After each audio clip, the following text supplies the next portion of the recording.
سلام و درود دوستان، حالتون چطوره؟ تو این فضای سمتری که میبینید بابا جانم کلی انگشترهای زیبا میسازه و کلی گلوگیای زیبا داره. حالا بیایید چند تا سوال خوب ازش بپرسید. خب بابا جان، یه چند تا کار جدید خوب داری معرفی کنی؟ بله. بعد بابا جان یه سوال دارم، میونه این همه گیاه ها کدوم گیاه ها بیشتر همه دوست داری؟ شما دختر گوشی بده برعکس.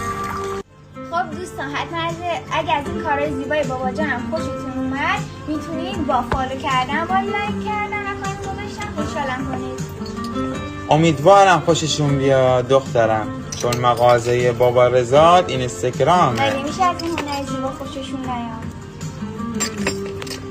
حالا به بچه‌ها گفتی چیو میخوای بدی با فروش انگشتر؟ میخواد بچه‌ها من این همه کار کردم، میخواد با پول فروشش پول انگشتر خودشو میگم پول مدرسه خودشو داداششو بده. آره.